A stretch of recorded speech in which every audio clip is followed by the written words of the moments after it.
What if I told you your brain cannot fully tell the difference between a dream and reality?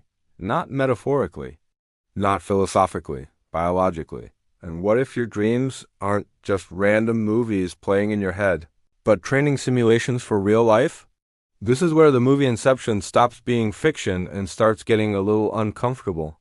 You might be thinking, okay, cool science fact, but why should I care about this? Well, you should care because your brain decides what you fear, what you believe, what you avoid, and ultimately, what you become long before you ever act in the real world. And a huge part of that decision-making process happens while you're asleep. Yes, while you're doing absolutely nothing. In the film Inception, dreams were presented as shared spaces where new ideas could be planted. The movie posed a dangerous question. What if an idea, born inside a dream, felt just as real as a memory? As it turns out, that question wasn't crazy at all. It was pointing towards a fundamental truth about how our minds work. So here's the first mind bender for you. When you dream, your brain activity looks shockingly similar to when you're awake. The same visual cortex lights up. The same emotional centers like the amygdala fire up. The same memory systems are engaged. Your body is paralyzed, thankfully, but your brain is wide awake. It's basically watching a movie and completely believing it's real. Now, most of these powerful, vivid dreams happen during a specific stage of sleep called REM sleep, which stands for rapid eye movement. This is the phase when emotions are amplified, memories are replayed, and the connections in your brain are literally rewritten. Think of REM sleep as your brain's night shift editor. It's busy cutting scenes from your day, rewriting scripts of your memories, and deciding what information matters enough to keep.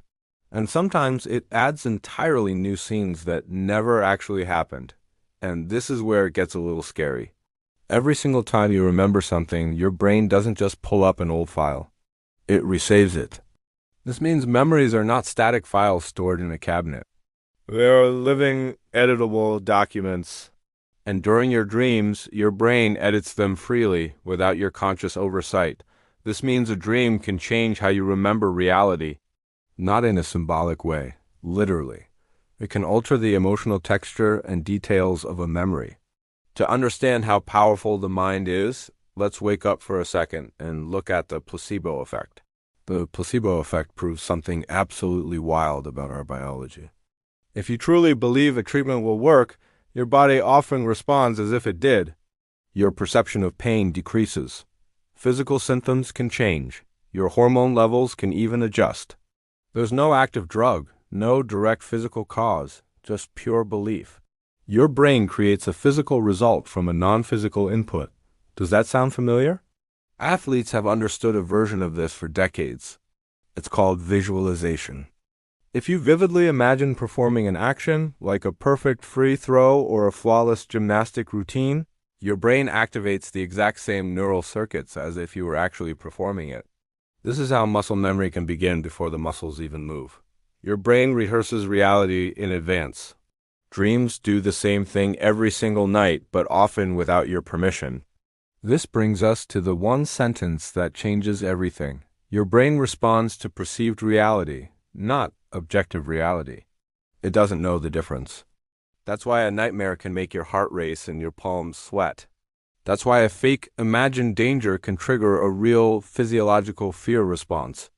And it's why imagined success can genuinely boost your confidence for the next day. Your brain reacts first, and reality often follows its lead. This idea gets really serious when we talk about lucid dreaming. In lucid dreams, people become aware that they're dreaming while the dream is still happening. Even in this state, they experience real emotions, can achieve real learning, and can even form real habits. Some therapists are now using lucid dreaming to help people overcome PTSD and phobias. Inside the dream, a person can practice courage and face their fears in a safe, controlled environment, and then bring that newfound confidence back into their waking life. So maybe we should think of dreams like this. They are risk-free simulations run by your brain every night. There are no real-world consequences, no physical injuries, no cost for failure. It's just your brain testing out millions of what-if scenarios. And every single simulation, no matter how bizarre, leaves a trace. It creates a mental shortcut, a subtle bias, or a new preference. In this way, dreams don't predict the future. They prepare you for it. Here's a fun fact for you. Studies have shown that people who rehearse social interactions or difficult conversations in their dreams or through visualization actually perform better in those social situations the next day. So yes, your brain is literally practicing life while you're unconscious. The efficiency level is almost terrifying. Now, let's be fair. The movie Inception did exaggerate one key thing. You can't just hook up to a machine and directly plant a complex foreign idea into someone else's dream. There's no shared dream Wi-Fi, sorry to say. But you absolutely can influence your own mental patterns through repeated imagery and focused belief. And in the long run, that's arguably a more powerful and useful skill to have. Over time, the content of your dreams reinforces who you are. They reinforce your fears, your desires, and your self-image. If your dreams constantly show you failing or being chased, your brain learns avoidance and anxiety. If your dreams show you taking control and succeeding, your brain learns confidence and agency. Your identity is being quietly formed and solidified long before you make a conscious choice about who you want to be. So here's the really uncomfortable scientific truth. You are not fully in control of the thoughts and patterns that are shaping your future. A significant portion of this programming happens when you are completely unconscious. Your mind is training itself every night without ever asking for your permission. That's not some mystical idea. That's just neuroscience. So can you actually use this information? Yes, you can. It starts with simple things like better sleep hygiene, which promotes healthier REM cycles.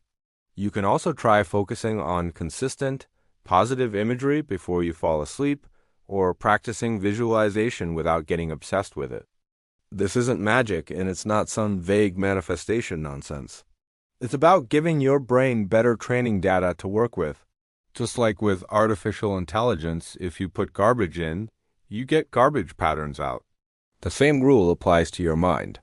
So, when Inception asked that famous question, what if dreams could shape reality? The real answer is they already do. They don't do it by bending buildings or slowing down time. They do it by shaping your fear, your confidence, your decisions, and your identity, quietly, relentlessly, night after night. And here's the real shock, the real climax of this whole idea. Reality doesn't start when your alarm clock goes off. It starts when your brain decides what kind of world you're ready to face. And that critical decision is being rehearsed, refined, and reinforced every single night while you sleep. Dreams don't predict your future. They prepare your nervous system for it. They tune your perception of the world. They prime your reactions to events. And most importantly, they shape your deepest beliefs about yourself and what you are capable of. Inception wasn't a fantasy. It was a brilliant metaphor for how the human brain already works. If there's only one thing you take away from this, let it be this. Dreams don't create your reality directly. They create the mind that creates your reality. If this made you question what your brain does without you, then you're in the right place. Thanks for watching.